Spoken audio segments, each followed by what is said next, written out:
Are you bored living a mediocre life?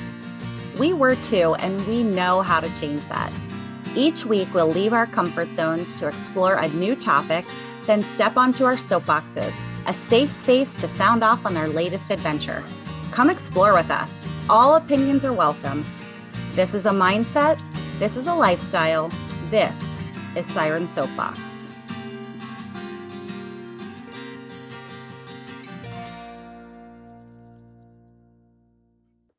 Hello and welcome, fellow explorers. Thank you for diving in with us today.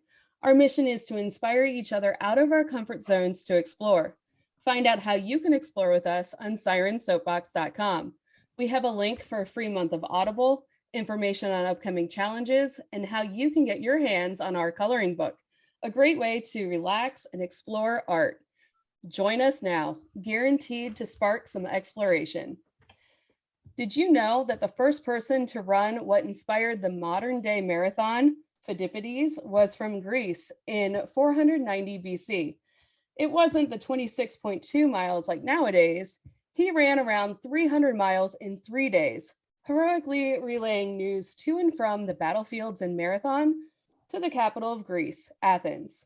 On his last leg of the nonstop run, he brought news of the Athenian army's victory over the Persians in battle, before dramatically dropping dead. That's according to historyextra.com. With such tragic beginnings, it's a wonder as to why anyone would want to run a marathon. VeryFitWell.com claims there's at least 26 benefits to running. Among them are better fitness and sleep, guilt-free massages, room for extra calories, reduced stress, supporting a good cause, being a role model, travel, and of course, finisher swag. With that, the Sirens wanted to dive into the world of running. It can take years to train for a marathon, so we challenged ourselves to a 5K, or 3.1 miles. And if we're lucky, maybe we'll get to chat with someone who has run a marathon. Let's hear how the Sirens did on their journey. But first, if at any time the conversation gets too intense, the safe word is Mango. First up on her soapbox is Mer. I used to really like running. At one point in my life, I trained for and completed a half marathon. I've learned since then, though, that I'm more of a short distance runner. For this challenge, I signed up for a virtual 5K through Metal Dash, the Snoopy 5K, which the proceeds went to providing service animals to wounded vets. So that was a pretty cool reason to sign up for that race. Metal Dash will send me a bib number, a t-shirt, and the cutest little medal, but they have not mailed them out yet. Womp womp. I also signed up for an in-person 5K. However, when I looked for the registration email the night before the race so I could figure out where the heck I needed to be in the morning, I found nothing. It was like I never registered for the race. I was a little bummed by that, but honestly, it was fine that I didn't have to run a race in the snow and rain while it was 33 degrees outside. I really do love the energy of an in-person race. No one is unhappy at a race. It is one of the coolest experiences every stinking time. The goodness of it just never gets old. My last in-person 5K was back in November when I got to be my niece's running buddy for the Girls on the Run 5K she participated in. And it was really cool to be able to share that experience with her. This weekend, though, I had to settle for my virtual run. Settle is probably the wrong word, though. It was a rather enjoyable run. I posed for my running outfit of the day pick, thanks to Azar for that bit of inspiration. And then I hit the road. The sun was shining. The temperature was in the high 50s. I got some dopamine. I beat my goal time of 45 minutes. So now you probably have guessed that I'm more of a wogger than a runner. Wog, walk, jog. Anyhow, it was a really enjoyable time. I only wish I'd organized some sort of a finish line, though. My favorite part of a race is sprinting across the finish line while perfect strangers are cheering for me and every other runner completing the race. I did miss that part. Jess, were you nervous about your race? Oh, I was very nervous, especially since I haven't ran in about 3 years. I've done some hiking and walking, but not any significant distances. I also wasn't really sure about the idea of a virtual 5K because there weren't any actual 5Ks happening before this episode on the island. Coming up is the Kauai Marathon, which is apparently very popular, but also goes up a mountain, and I'm not ready for that.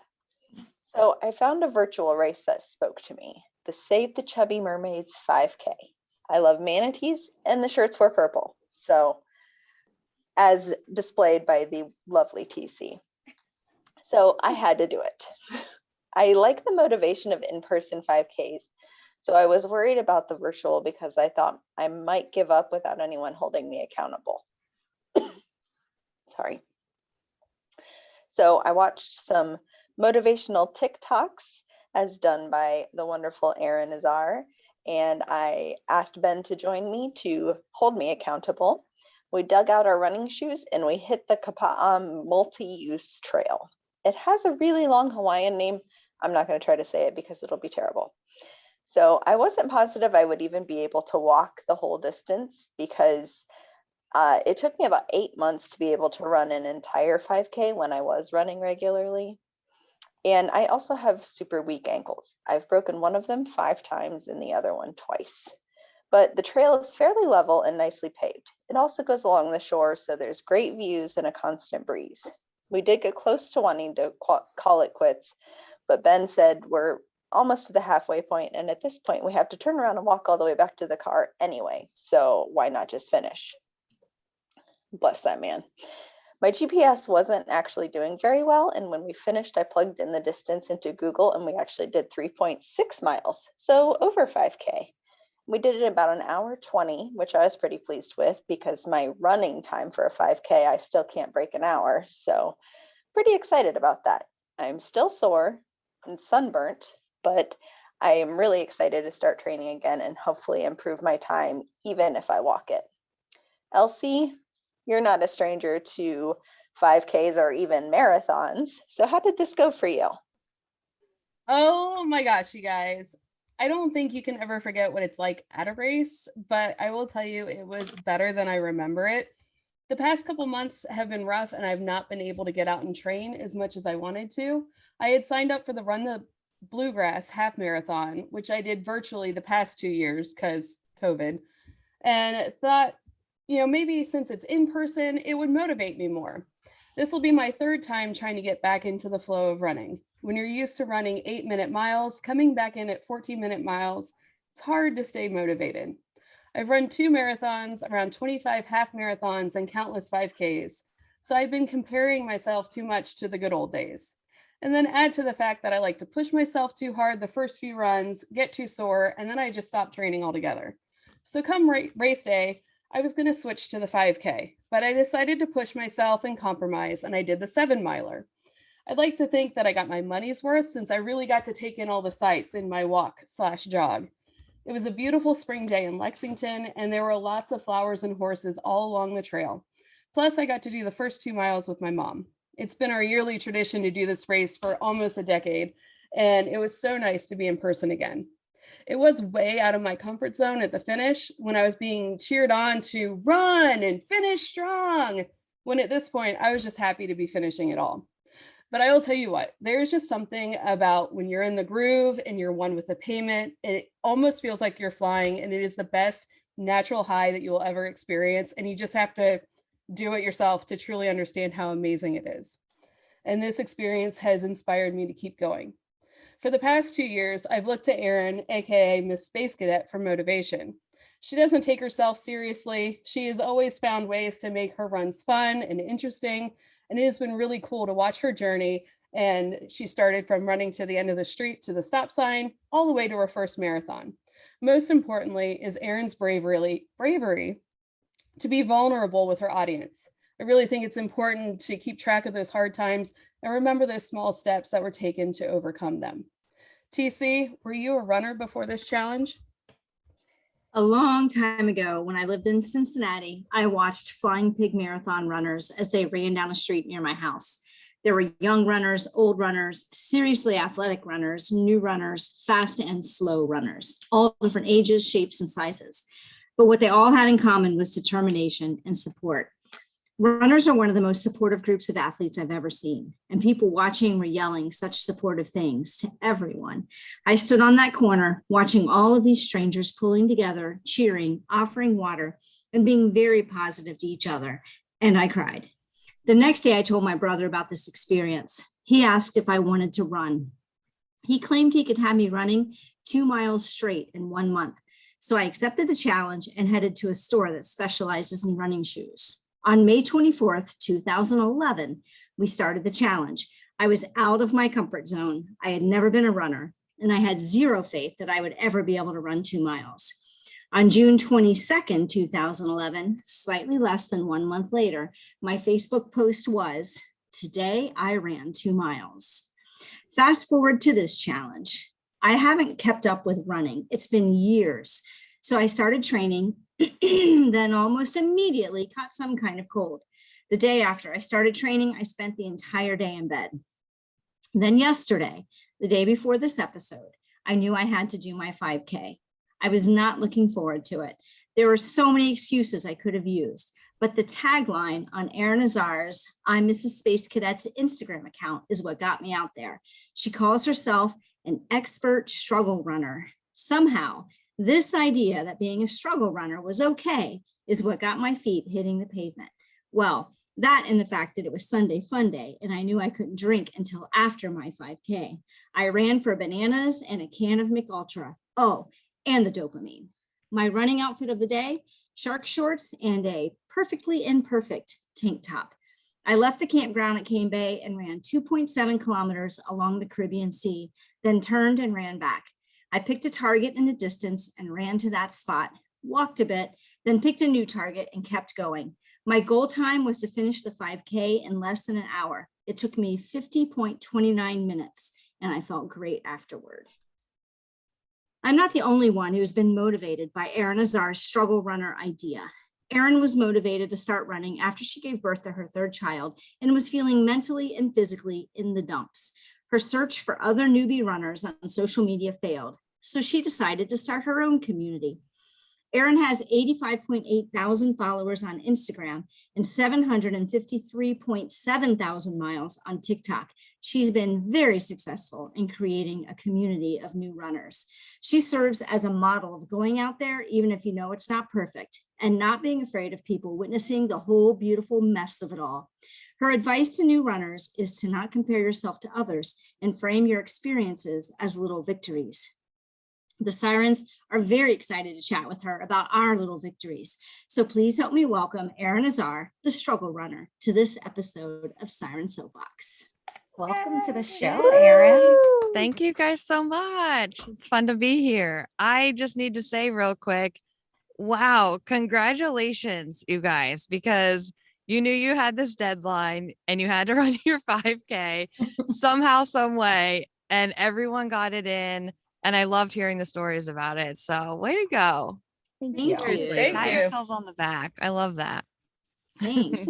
Erin, I'm curious if you have a favorite story of someone else's running journey. You know, I am a real sucker for like an underdog. So someone that, because there's so many people, I mean, I follow some on Instagram, like Olympians, and some of them have tough beginnings, but other people have just a natural running ability, or they've been running since they were younger. But I have like a couple big stories that I love. One is Noel Mulkey. I don't know if you guys follow him on TikTok and Instagram, but so his running started because he was severely addicted to drugs, to the point where, you know, it was like life threatening.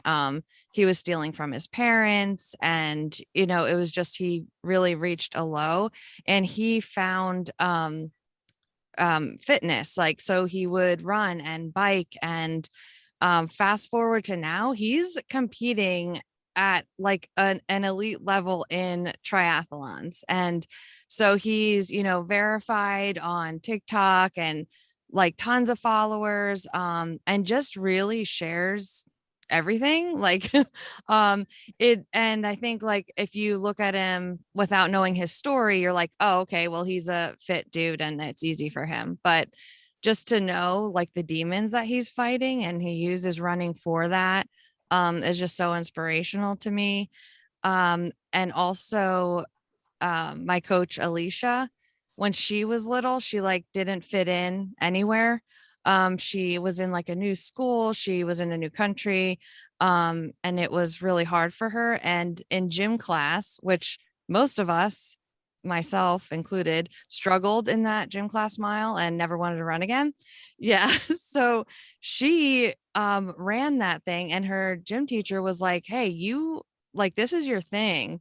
And it's the first time where she felt confident, as a kid, that like almost makes me tear up, because you think of how many kids don't find their thing, and they feel lost like that. So I feel like those are my two like classic favorite running stories. But I have to say that I follow so many runners that don't have like a big social presence, and just following along with them, like in their good runs and their bad runs. And I always like pop in the comments and just be like, I had a really crappy run. I actually had one today.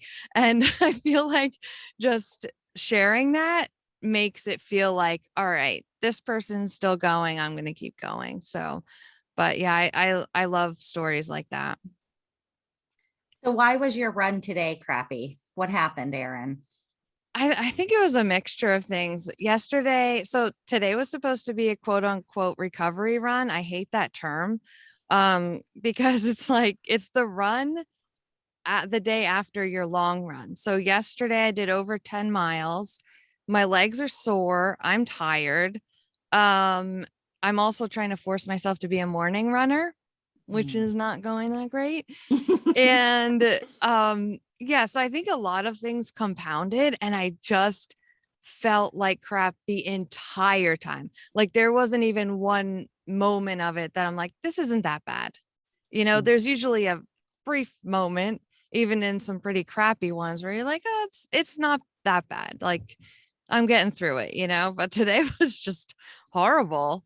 And I can't wait to post the TikTok of it, because I do like an interpretive dance at the end, just to like Those sum are my up the favorite run. parts of your videos. I know. I feel like it helps me like reflect on the run and have closure with it if I like act it out. And I noticed like it looked like I peed myself, because I'm like, I don't know if it's crotch sweat or pee, but at the end of it, where I just say after the dance, and I'm like, thank you, and then I was just like, crotch sweat. Because I'm like,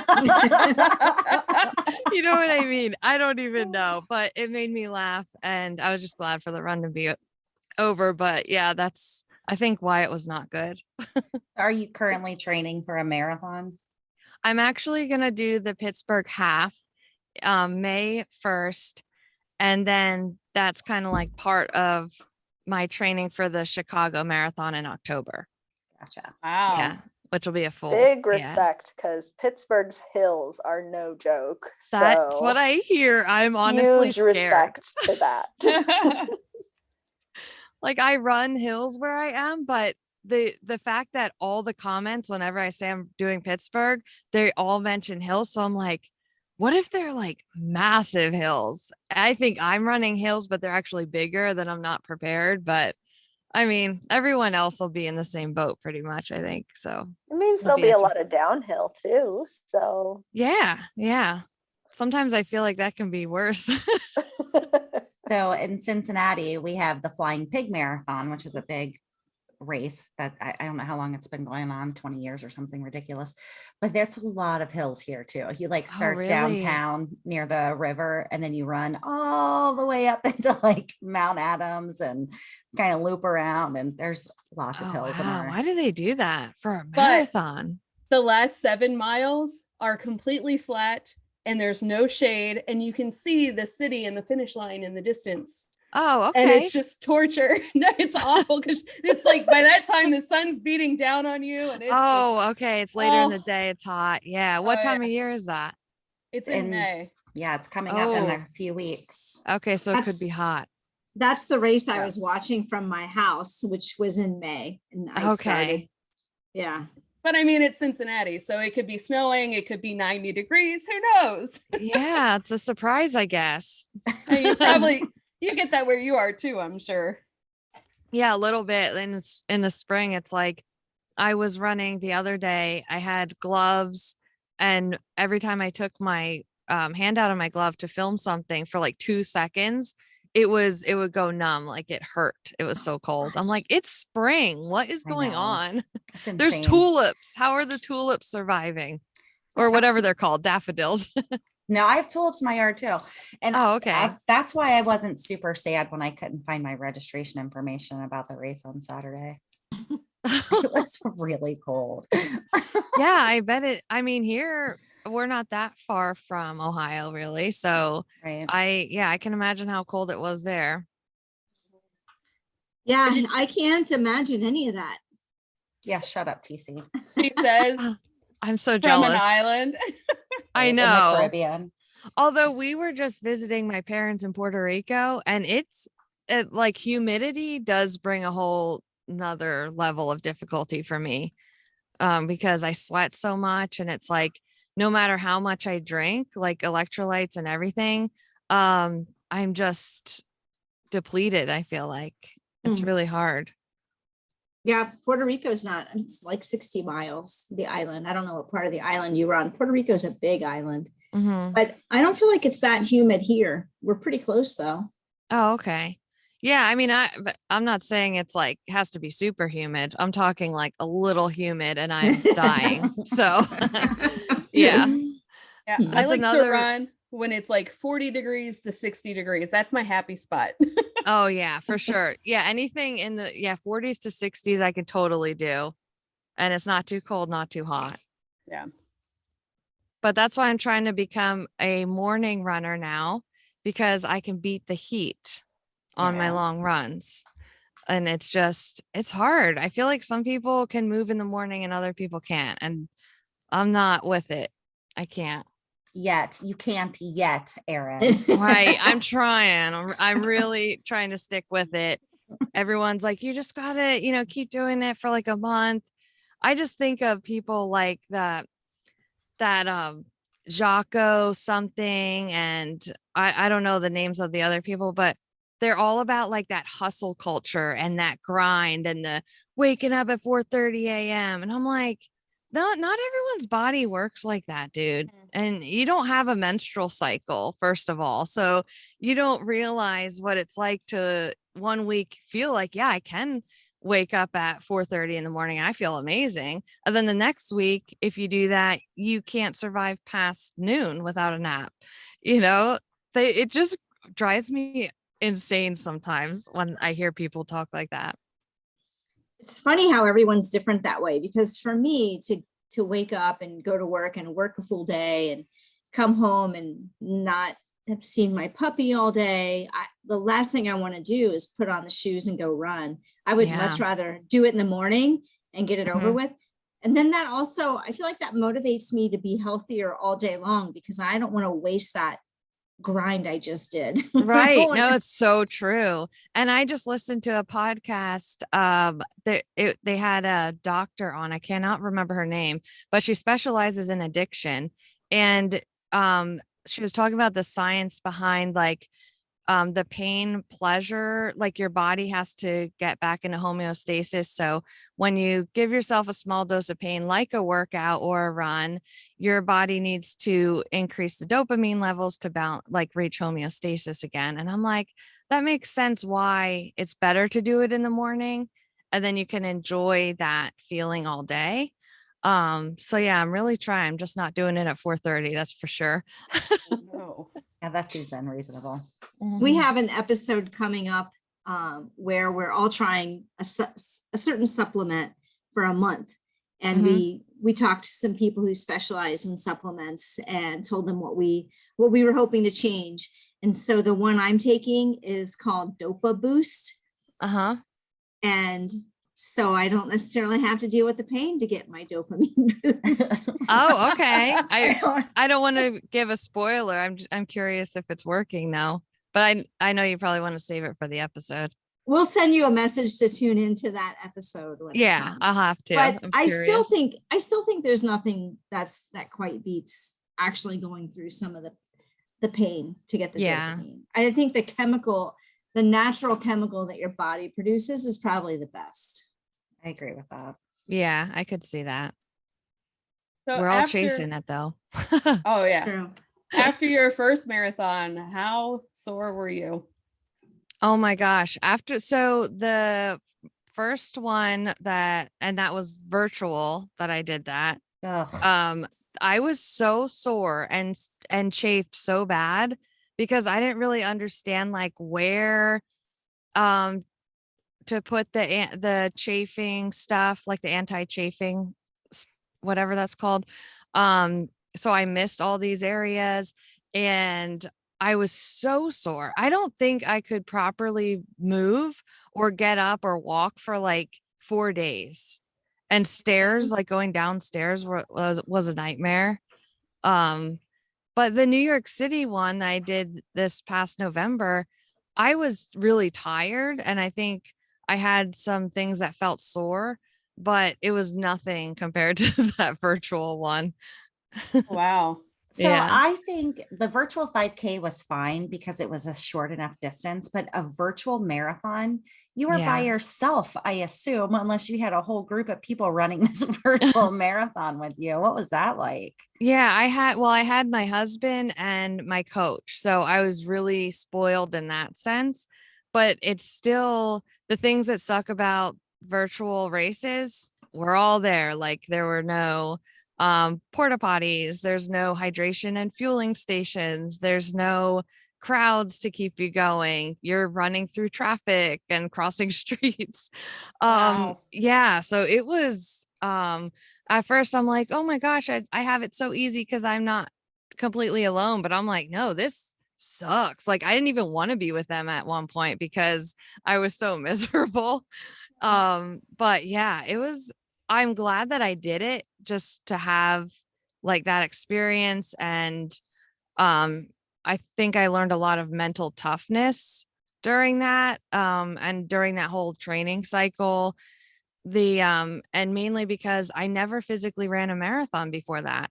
So the entire training cycle, all I did whenever I had a slightly bad run is I was just filled with self-doubt. Like, well, if I can barely run 11 miles or something, how am I going to run 26.2? There's no way I'm going to be able to finish and I'm going to get injured. And it was like horrible. I can't believe I let myself talk to myself like that, but I didn't know how damaging that was at the time. I just was genuinely thinking like, I'm not going to be able to do this. But after I did that next training cycle to do the New York City, I'm like, okay, well, my body physically did it.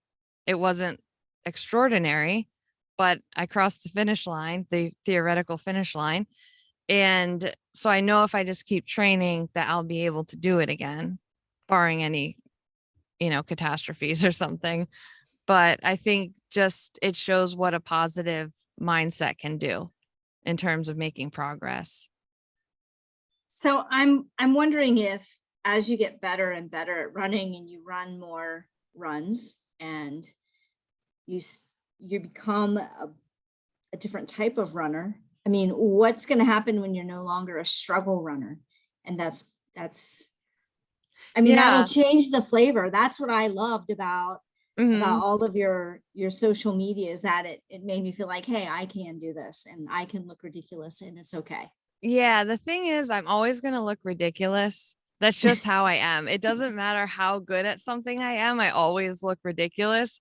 And I just don't see myself progressing to the point of like, this is easy. You know what I mean? Like I never feel like a run is easy. And I've been doing it for 2 years. Even a mile, like that's still hard for me. I don't know why.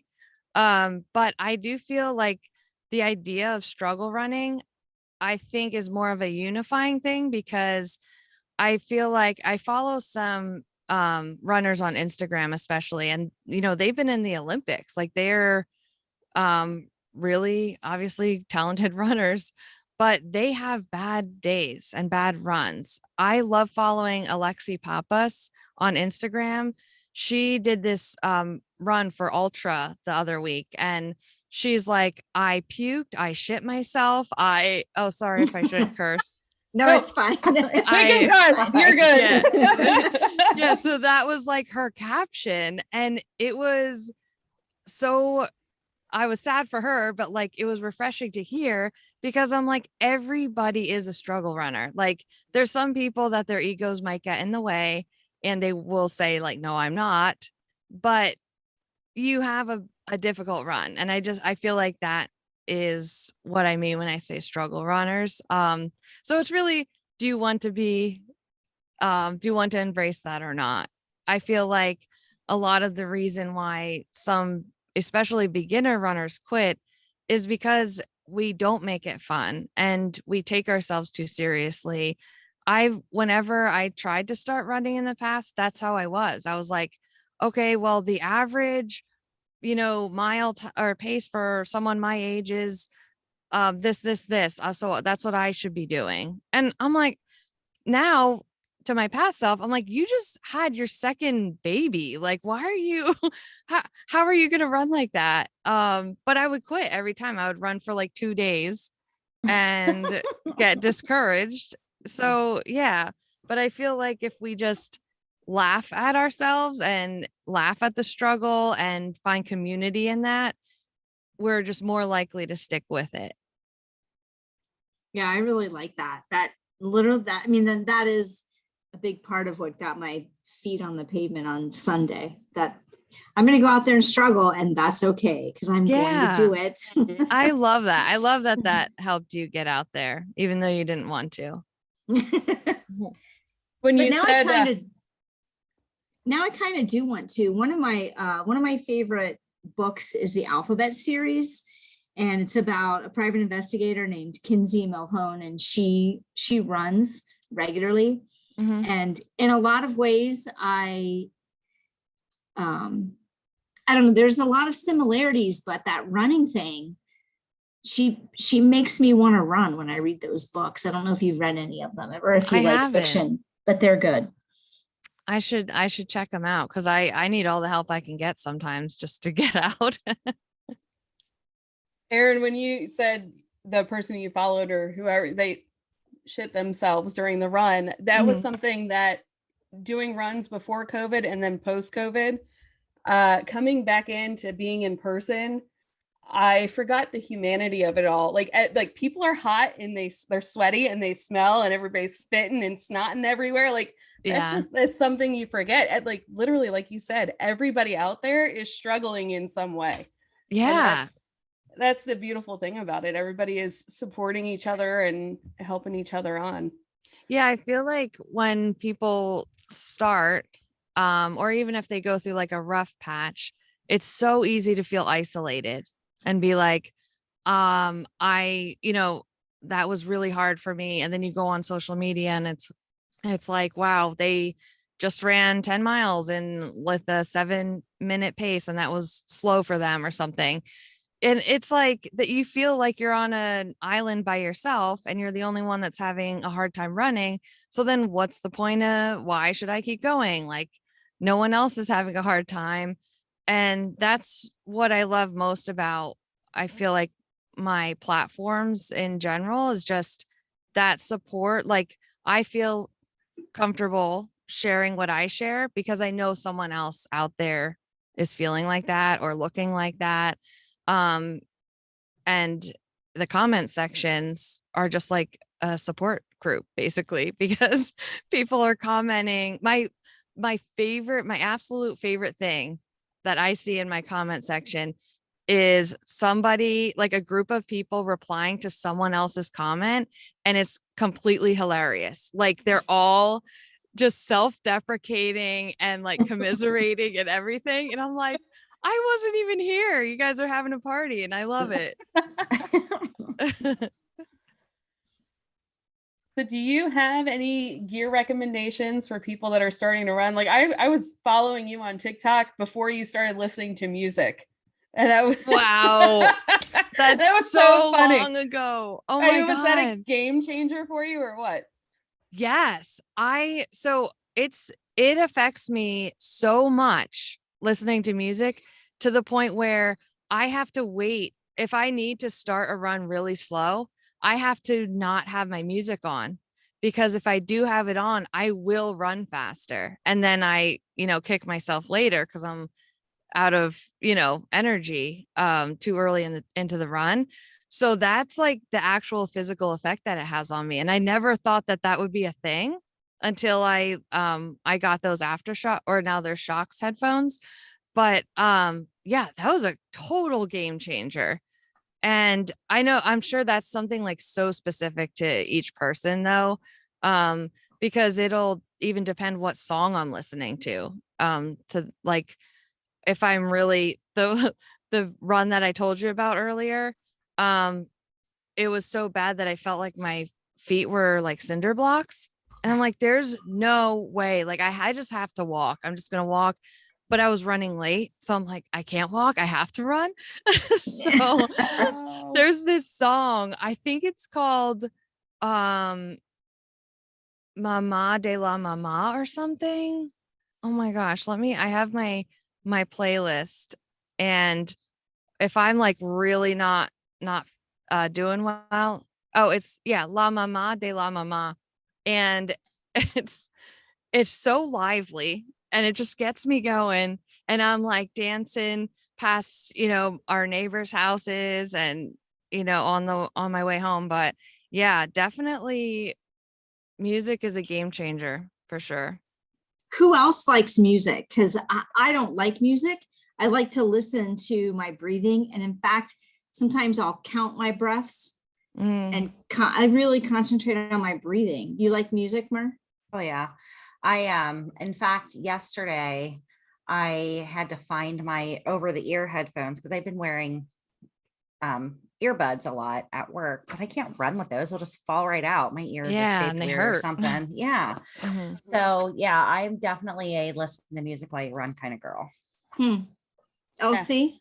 Absolutely. There are two things I need on every run. That is gum and that is music. And gum is important. Yes, because it keeps everything. I'm going to make a lot of people uncomfortable right now. Moist. And it just helps. And then the music, like the Avengers theme song and the Pirates of the Caribbean theme song, oh, those just get me going when I'm running. I love those. Jess? Yeah, have to have music. I mean, if I'm running with Ben, I usually don't, or I might have it in one ear and have it playing, but don't, have it in both ears so that I can talk to him without screaming at him and, but yeah, I will usually put on, I don't have like a playlist, but I will put on, Pandora, and if it's too slow of a song, I will skip it because it's like, no, this is going to drag me down. But yeah, there's been times where it's actually like saved me. Like when I used to run all the time, like there was one time where I was just like, this run is just going shitty, like this is not going well, and I was just like, I'm just going to turn around and get home. And a song came on, The Middle by Jimmy Eat World, and the tune of it is like, it just takes some time, little girl, you're in the middle of the ride, it'll be all right. And I'm like, okay, all right, fine, yeah. I'm gonna go. When I first started learning to run, I tried music because I thought that's what you do. So I ran like all of my first few runs, I had music on, and I was listening to Five Finger Death Punch. And I liked, during my runs, I might kind of keep beat with the music or whatever. But one time I forgot my headphones, so I ran without music, and it was so much better for me. Really? It's so weird. Yeah, it's so a lot of things with running are so individualized. Is that even a word? I don't know. But like music or no music, or eating before or after a run, drinking while running, or drinking before running. It's so, everyone's so different, but over time you find what works for you. And like you are like absolutely no music, even if everyone else listens, that's what works for you. People when I run in the summer, they're like, how do you drink that much fluid? Because I have like my vest on and I'm just chugging water like constantly and stopping, and I have water stored in the cornfields, and they're like, oh, I'll run a half marathon and I don't drink water. I'm like, I would be on a stretcher. But that doesn't mean that, you have to drink fluid, or I don't have to drink fluid. It's really, our bodies are just so different. That was such a Midwest thing to say, and it made me really happy that you have water stored in the cornfields. Oh yeah, it's the best place. And sometimes I've lost it a couple times and I'm like, uh-oh. I actually just wrote it down. Oh, good. Yeah. Such a I don't know. Midwest thing. It made me Yeah. so happy. So you do that, and you also do your running outfit of the day and your tree tunnel vibes. How did all that start? What inspired you to do that kind of thing? I think that started really because I'm like, I like comfort of knowing, like anticipating what's next and just like knowing what's ahead. And, running by myself and there's no people around. I mean, I mentioned the cornfields and sometimes a car will pass by, but it's really boring. So I would just start naming things like the 3 trees in a line. I'm like, they just look like people, like a little group, and they're by themselves. So that's why I called them my cheer squad. And the tree tunnel, just like running through there, I just always felt good. So I would say tree tunnel vibes and Puke Hill, like that freaking hill would always kill me. And it would just kind of make me laugh by calling it Puke Hill.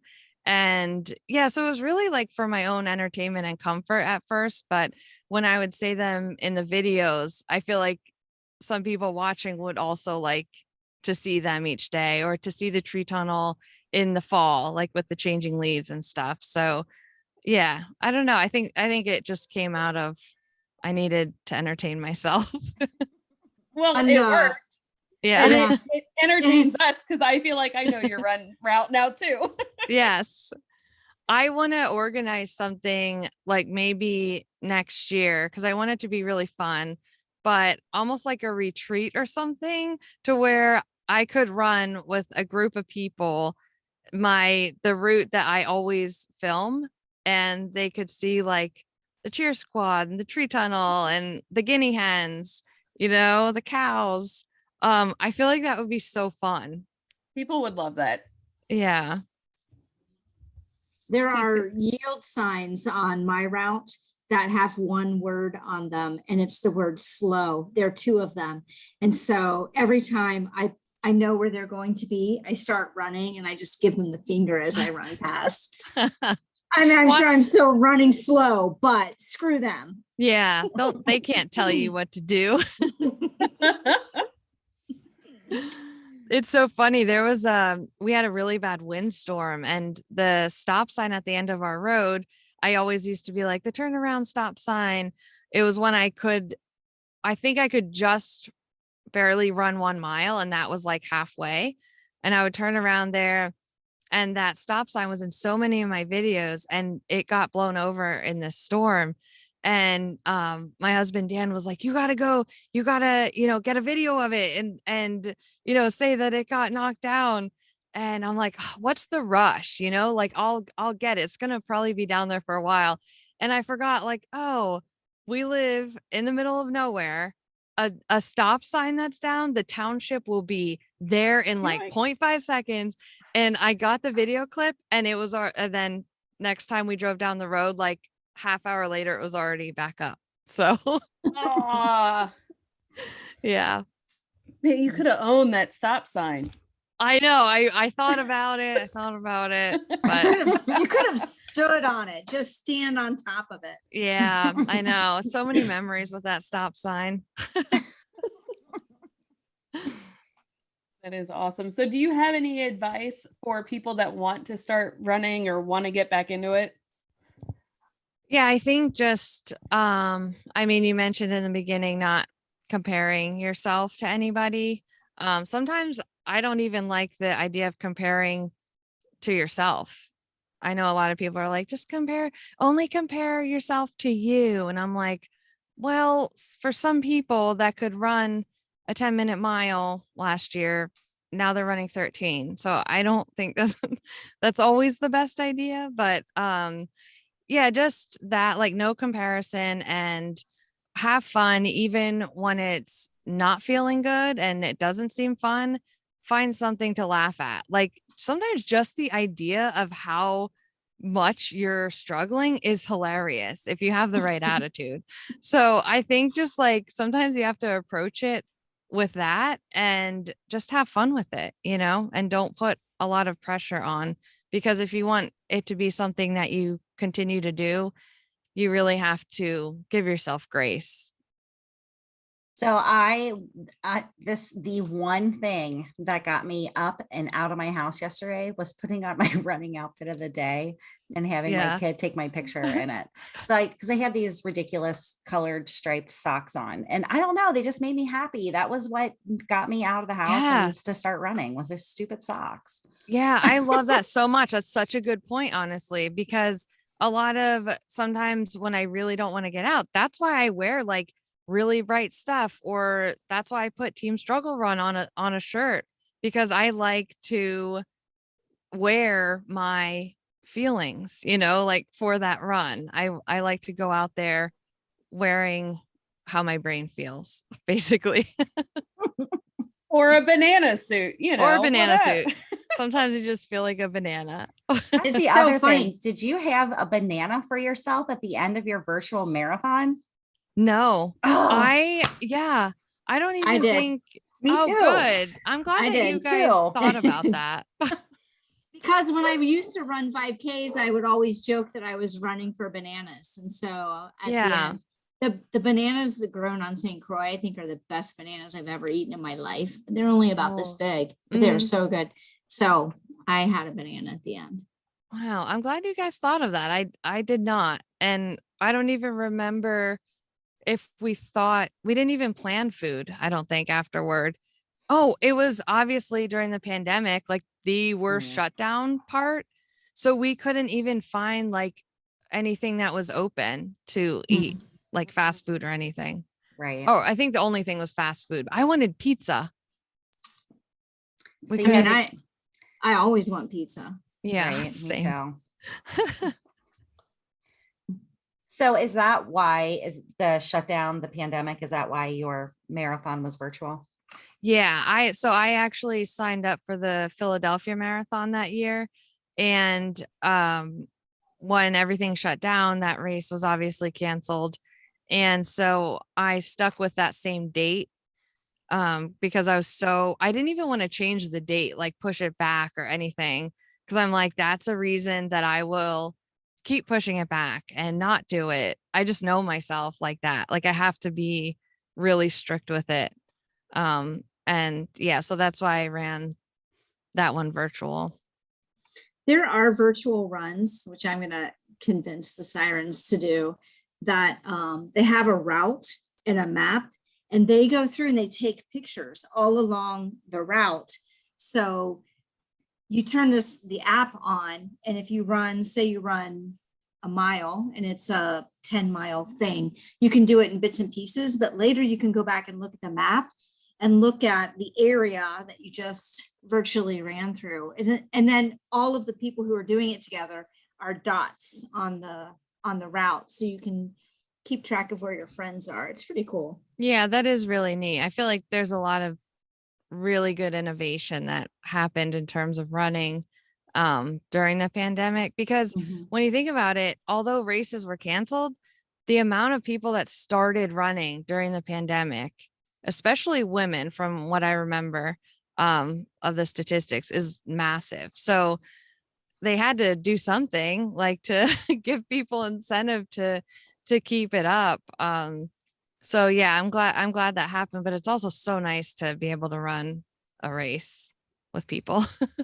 Yeah, I can't wait to actually run a race with people again. Like I said, my last one was in November, but before that, I don't even really remember what year it even was. And I feel like I'm kind of not happy with myself about that. I want to make sure I run at least one in-person race every year. Yeah, that's such a good goal, because then it keeps you training even when you don't want to run. Yeah, absolutely. You're kind of close to Cincinnati, Aaron. I highly recommend, even though I kind of dogged it earlier, Flying Pig is unmatched as far as crowd support and everything. Is so much fun. Should The definitely Flying try Pig it. Marathon's awesome. And let us know if you decide to run it because we We'll run might with you. join you. I would love that. We could have a little crew. I was very hesitant to say that out loud, but I guess I've just committed. So You did. Recorded. I've never been more glad that I moved to St. Croix. whatever, you're gonna have to get on a plane and come to that. Oh. Well, this week we are challenging our fellow explorers to sign up for, train, and complete an organized race. If you're new to running, we recommend getting your tails wet by completing a 5K. And you can tell us all about it by using the hashtag Siren Soapbox on all the social medias. Erin, your Or wait, video. You What? just said get your tails wet, and that reminded me of Aaron talking about crotch sweat. Crotch I just sweat. had to Yeah, get your crotch wet. That's a whole, Aaron, that's a whole different episode. Erin, your videos are so inspiring and hilarious. And thank you for sharing yourself with the world and inspiring people to get out and run. And thank you for joining us on this recording. Do you want to tell our listeners where they can find you? Yeah. And thank you, ladies, for having me. You can find me on Instagram. I'm Mrs. Space Cadet, and TikTok, Mrs.space.cadet. Awesome. Thank you. Thank you so much. And we'll also have links to Erin's pages from our website, sirensoapbox.com. There you can read more about our race experience in our blog, and you can find a link to our YouTube channel where you'll find some out in the field footage of our experience with this challenge. And until next time, dive in, stay curious, and be happy. Yay! Thank you so much for listening to this episode of Siren Soapbox, and a special thank you to C Strings for providing our music. Snag their latest EP from iTunes today. Follow the Sirens on all the social medias, and don't forget to tell your friends about us. Like and subscribe wherever you listen to your podcasts. We'll catch you next time on another episode of Siren Soapbox.